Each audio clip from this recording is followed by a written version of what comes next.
किसी देश या किसी व्यक्ति के विकास के पीछे अगर किसी का योगदान होता है तो वो है शिक्षक। हमें जीवन में क्या बनना है, इसके लिए हमारे माता पिता के बाद सही विचार और सही दिशा दिखाने में जिनका योगदान होता है वो है शिक्षक। संगीत क्षेत्र में भी गुरु का बहुत ही महत्वपूर्ण योगदान है। गुरु हमें हमेशा हमारी खूबियाँ खामियाँ बताते हैं ताकि हम हमारे गायकी में सुधार कर सके और हमारी कला का दर्जा बढ़ा सके। And my musical teachers has influenced me a lot in defining what kind of music I listen to, what kind of things I play. But ultimately, I've been fortunate enough that my teachers have given me the opportunity of defining my own sound.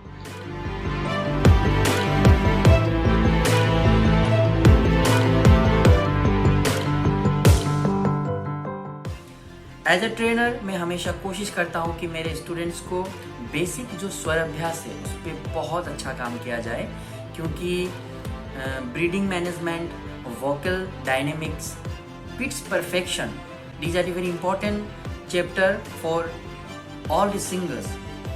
Preparation तो देखिए काफ़ी कुछ रहता है कि हमको ये जानना ज़रूरी होता है कि अब आपका लेवल कहाँ पर है, अब हम आपको क्या सिखाएं।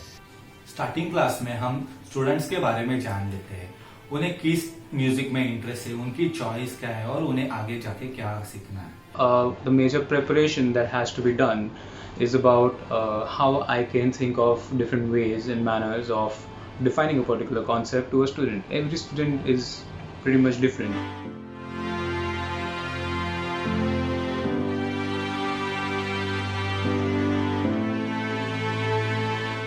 जैसे कि हम सब जानते हैं कि संगीत या कोई भी कला सीखने के लिए उम्र की सीमा नहीं होती। 4 साल के बच्चे से लेकर बड़े बुजुर्गों तक कोई भी कभी भी म्यूज़िक सीख सकता है। बच्चों के मूड के हिसाब से और उनकी पसंद नापसंद के हिसाब से हमें उन पर रिसर्च करके, उनका स्टडी करके उन्हें ट्रेन करना पड़ता है। और रहा सवाल बड़ों का, तो हर किसी की रेंज अलग होती है, हर किसी की वॉइस क्वालिटी अलग होती है, हर किसी की चॉइसेस अलग होती है और कंफर्ट जोन अलग होता है। तो उसके अकॉर्डिंगली उनके प्लस माइनस पॉइंट्स को मद्देनज़र रखते हुए हमें उनको ट्रेन करना पड़ता है।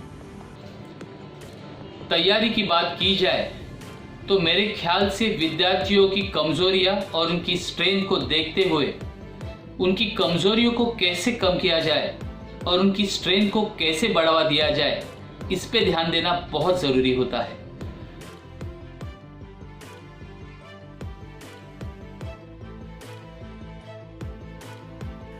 पिछले 10-15 साल से मैं म्यूजिक सीख रहा हूँ और सिखा रहा हूँ। तो सिखाना एक बेहतरीन कला है। आप खुद को आप परख सकते हो कि आपने क्या सीखा और आप किस तरह से आप स्टूडेंट्स को सिखा पा रहे हो और किस तरह से उनको कनेक्ट कर पा रहे हो। सो आप जितना सिखाओगे उतना आप ग्रो करोगे। Well, it surely makes me a better musician. I have to go a little far beyond that naturalness and find out what is that way of thinking about it and actually putting it to use.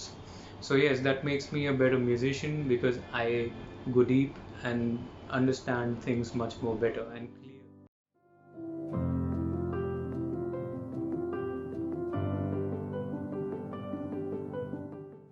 Virtual training ये एक बहुत ही बढ़िया option है उन संगीत प्रेमियों के लिए जो इस मुश्किल घड़ी में बाहर जाकर क्लासेस अटेंड नहीं कर पा रहे हैं, सीख नहीं पा रहे हैं और सिखा नहीं पा रहे हैं। उन संगीत प्रेमियों के लिए ये एक बहुत ही बढ़िया प्लेटफॉर्म है जहाँ पर वो म्यूज़िकली एक दूसरे से कनेक्ट हो पा रहे हैं, अपने मन में जो म्यूज़िक के प्रति प्यार है उसे कंटिन्यू रख पा रहे हैं। वर्चुअल ट्रेनिंग एक ऐसी सुविधा है जिससे हम मन चाहे समय पर बिना सफ़र किए हुए घर बैठे ट्रेनिंग ले सकते हैं।